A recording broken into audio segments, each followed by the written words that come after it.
तो आप तो जानते ही हैं कि अभी मेरे ऊपर भी एक एफआईआर हुई है, कर्नाटक में कांग्रेस की सरकार द्वारा एफआईआर हुई। लेकिन यहाँ एक बात हम बताना चाहते हैं, हमारा कर्तव्य है खबरों को आप तक पहुंचाना, खबरों को आप तक पहुंचाना, हम खबर नहीं है। इंडिया गठबंधन के 14 एंकर्स के बैन होने के साथ ही जाने माने एंकर सुधीर चौधरी को कर्नाटक हाईकोर्ट ने बड़ा झटका दिया है। जी हां, जैसे ही खबर निकलकर सामने आई कि इंडिया गठबंधन ने 14 एंकर्स को बैन कर दिया है, सुधीर चौधरी भागे भागे कर्नाटक हाईकोर्ट पहुंचे। लेकिन कर्नाटक हाईकोर्ट ने झटका देते हुए कहा कि फेक न्यूज चलाते हो, मामला तो बनता है, जांच भी होगी, एक्शन भी होगा। अब ऐसे हालातों में सुधीर चौधरी बेचारे न घर के रहे न घाट के, किसी भी समय सुधीर चौधरी जेल जा सकते हैं। तो सुधीर चौधरी का क्या हाल हो रहा है वो आपको दिखाऊंगी, लेकिन उससे पहले कर्नाटक हाईकोर्ट ने क्या कहा है वो बताते हैं। कैसे सुधीर चौधरी को बड़ा झटका लगा है वो सुनाते हैं। आप खबर देखिएगा लाइव लॉ की। देखिए, इसमें खबर में लिखा हुआ है कि news anchor Sudhir Chaudhary and Aaj Tak channel approach Karnataka high court against FIR over alleged fake news. तो ये खबर है 14 सितंबर की। 14 सितंबर के ही दिन इंडिया गठबंधन ने 14 एंकर्स को बैन किया और 14 सितंबर के ही दिन आज तक और सुधीर चौधरी कर्नाटक हाई कोर्ट पहुंच गए। इस बात का अंदेशा था कि जिस तरीके से बैन किया गया है, जल्द ही जेल जाना पड़ेगा। फिलहाल जेल ना जाना पड़े इसलिए कर्नाटक हाईकोर्ट में याचिका लगाई गई, लेकिन कर्नाटक हाईकोर्ट ने ना आओ देखा ना ताओ, कहा मामला बनता है, जांच होगी। तो कर्नाटक हाईकोर्ट ने क्या कहा है, खबर आप देखिएगा बोलता हिंदुस्तान की। देखिए, इसमें लिखा है कि कर्नाटक हाईकोर्ट ने सुधीर चौधरी को दिया झटका। जज साहब बोले कि केस वाजिब लगता है, जांच होनी चाहिए। तो अब जांच होगी और जांच में निकलकर सामने आया कि अगर फेक न्यूज चलाई गई है तो सुधीर चौधरी को जेल जाना होगा। वैसे मैं आपको पहले ही खबर दिखा चुकी हूं पूरे विश्लेषण के साथ कि सुधीर चौधरी ने आज तक के ब्लैक एंड व्हाइट चैनल में फेक न्यूज चलाई है। अब ऐसे हालातों में सुधीर चौधरी का क्या होगा वो अपने आप में देखना दिलचस्प होगा। वैसे सुधीर चौधरी की जो हालत है वो काफी ज्यादा टाइट दिखाई दे रही है। खुद ही के चैनल पर खुद ही कह रहे हैं कि चाहे किसी भी अदालत में चले जाओ, अब कुछ नहीं होने वाला है। तो क्यों कह रहे हैं ऐसा सुधीर चौधरी, पहले उनका बयान सुनिए, कथित तौर पर कितनी बौखलाहट है वो देखिए। उसके बाद आपको बताती हूँ कि कैसे पब्लिक ने भी सुधीर चौधरी को जबरदस्त लताड़ा है। और आज आप देखिए, जिन पत्रकारों को इसलिए उनकी जो कर्तव्य है, उनकी नियुक्तियां इसलिए हुई हैं क्योंकि वो आप तक खबर पहुंचाएं, आज इंडिया गठबंधन ने खुद उन्हीं को खबर बना दिया है और प्रेस कॉन्फ्रेंस कर कर उन्हीं पत्रकारों की एक लिस्ट जारी कर दी है। अब ये जो पूरा मामला है, आप इसे देश की अदालतों में ले जाइए, कहीं भी ले जाइए, संवैधानिक है, असंवैधानिक है, उनको पूरी आज़ादी है कि वो जिस पत्रकार से चाहें बात करें या ना करें, ये लोकतंत्र है। लेकिन ये मामला मैं जनता की अदालत में ज़रूर लेकर जाना चाहता हूँ। तो आप वीडियो में देख सकते हैं सुधीर चौधरी कह रहे हैं कि ये तो अपनी स्वेच्छा से निर्णय लिया जाता है कि कौन सा प्रवक्ता, कौन सा नेता किस पत्रकार से बात करना चाहता है। जब प्रधानमंत्री नरेंद्र मोदी इंटरव्यू देते थे तो ये लोग कहते थे आप थकते क्यों नहीं हैं, आम छील कर खाते हैं या काट कर खाते हैं। तब इस तरीके के सवाल नहीं किए कि आखिर पीएम मोदी एनडीटीवी क्यों नहीं चले जाते, आखिर पीएम मोदी रवीश कुमार को इंटरव्यू क्यों नहीं देते।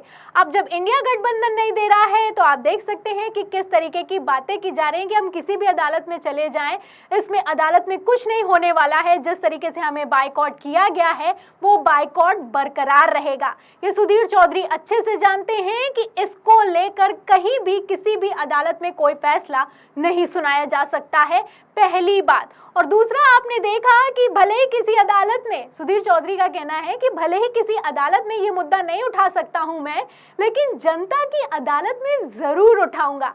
बात करते हैं जनता की अदालत की, जिसके मुद्दे उठाने से सुधीर चौधरी किस तरीके से बचते हैं आप जानते हैं। ये वही पत्रकार है जो कि 2000 के नोट में जीपीएस लगा दिया करते हैं, माफी तक नहीं मानते। और अब आप देखिए कि किस तरीके की बातें करते हैं कि पत्रकार हैं, पत्रकारिता का धर्म निभाते हैं। हमने झुकने से मना कर दिया, हम डट कर खड़े हुए हैं। फिलहाल कितने डट कर खड़े हुए हैं वो आपको दिखाऊंगी, लेकिन उससे पहले जो जनता की अदालत की बात कर रहे हैं सुधीर चौधरी, उसके लिए मैं आपको एक हैशटैग दिखाती हूँ।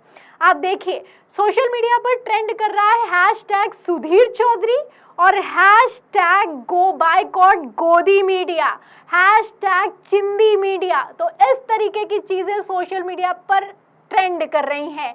पब्लिक भी अच्छे से समझती है कि किस तरीके से इंडिया गठबंधन ने एक ही झटके में गोदी मीडिया के पूरे खेल को खत्म कर दिया है। और जहां तक रही पत्रकारिता की बात, जिसका हवाला दे रहे हैं सुधीर चौधरी, इसके लिए मैं आपको यह भी बता देती हूं कि आखिर सुधीर चौधरी पर किस बात को लेकर एफआईआर दर्ज हुई है, जिसके तहत वो जल्द ही जेल जा सकते हैं। खबर आप देखिएगा एनडीटीवी की। देखिए, इसमें लिखा हुआ है कि कर्नाटक की सरकारी योजना की गलत जानकारी देने के आरोप में पत्रकार सुधीर चौधरी के खिलाफ एफआईआर दर्ज। तो कर्नाटक में योजना चलाई जा रही है, इसके तहत लोगों को जो टैक्सी लेते हैं या फिर कि कोई मालवाहक गाड़ी लेते हैं, उसके तहत 50% की छूट दी जा रही है। इसको लेकर सुधीर चौधरी ने खबर चलाई कि कर्नाटक की सरकार तो सिर्फ मुस्लिमों को छूट दे रही है, सिर्फ मुस्लिमों के लिए काम करती है। जो हिंदू है वो कर्नाटक में रो रहा होगा, क्योंकि जो 50% की छूट है वो सिर्फ मुस्लिमों को दी जा रही है। और जब बाद में फैक्ट चेक किया गया तो ये फेक न्यूज़ पाई गई, क्योंकि ऐसा बिल्कुल भी नहीं है। इसमें आपको बता दें कि अल्पसंख्यकों को 50% की छूट दी जा रही है, सब्सिडी दी जा रही है कर्नाटक की सरकार की तरफ से, पहली बात। और दूसरी बात इसमें यह है कि SC ST दोनों को छूट मिल रही है। और SC में हिंदू भी आता है, मुस्लिम भी आता है, ईसाई भी आता है, बुद्ध भी आता है। अब आप समझ सकते हैं कि किस तरीके से सुधीर चौधरी ने आज तक चैनल के जरिए, ब्लैक एंड व्हाइट कार्यक्रम के जरिए फेक न्यूज फैलाने का काम किया। बातें करते हैं पत्रकारिता की, लेकिन आप देख सकते हैं कि किस तरीके से एजेंडा सेट करने के लिए ये लोग फेक न्यूज फैलाने तक से गुरेज नहीं करते हैं। अब इसी पर एफआईआर दर्ज हुई है और कर्नाटक हाईकोर्ट में अब जांच के आदेश दे दिए हैं। अब जांच होगी तो आप जानते हैं कि फेक न्यूज तो पहले ही चलाई गई है। अब ऐसे हालातों में सुधीर चौधरी का क्या होगा, ये अपने आप में देखना दिलचस्प होगा, क्योंकि इंडिया गठबंधन तो बायकॉट कर चुका है, 28 दलों ने तो बायकॉट कर दिया है और जो सरकार है वो भी कुछ खास तवज्जो नहीं दे रही है। आपको याद होगा कि स्मृति ईरानी से टमाटर के भाव पर सवाल क्या कर लिया था, मैडम भड़क गई थी, कहने लगी थी कि मैंने तो आपसे नहीं पूछा कि आप जब जेल गए थे तो आपके साथ क्या हुआ था। अब जब दोबारा जेल जाने की नौबत आ गई है तो सुधीर चौधरी के साथ क्या होगा ये आप समझ सकते हैं। कभी भी कर्नाटक की पुलिस आ सकती है और सुधीर चौधरी को उठाकर ले जा सकती है। पहले भी एफआईआर हुई है, पहले भी गिरफ्तारी हो चुकी है, रिश्वत लेने के लिए तिहाड़ जेल जा चुके हैं और अब एक बार फिर से सुधीर चौधरी किस तरीके से कर्नाटक हाईकोर्ट के आदेश के बाद फंसते हुए नजर आ रहे हैं, आप समझ सकते हैं।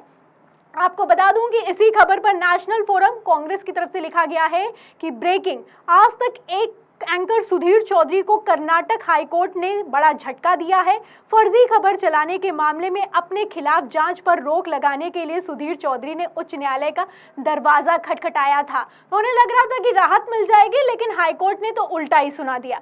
आगे खबर में इसमें लिखा हुआ है, जो ट्वीट किया गया है, कि हाईकोर्ट ने पाया है कि प्रथम दृष्टया चौधरी के खिलाफ है, जांच का मामला बनता है। नफरत के खिलाफ कर्नाटक सरकार की बड़ी जीत है। तो पहली नजर में अगर देखा जाए तो सुधीर चौधरी ने गलत किया है और जांच का मामला तो बनता है, केस तो बनता है। तो अब इस केस से सुधीर चौधरी कैसे बच पाएंगे ये देखना होगा। सुधीर चौधरी कब जेल जाएंगे ये भी देखना होगा। फिलहाल इस खबर पर आपको क्या लगता है, जिस तरीके से गोदी मीडिया का अंतकाल नजदीक आ रहा है उस पर आप क्या सोचते हैं और हाईकोर्ट के इस बयान पर आप क्या सोचते हैं, हमें कमेंट बॉक्स में जरूर लिखें। वीडियो को ज्यादा से ज्यादा शेयर करें, सब्सक्राइबर पर दबाएं, बेल आइकन दबाएं ताकि हर खबर की नोटिफिकेशन आप तक पहुंचती रहे। मैं प्रियंका, आप देख रहे थे 4 PM। फिर मिलते हैं अगली खबर के साथ, तब तक के लिए धन्यवाद।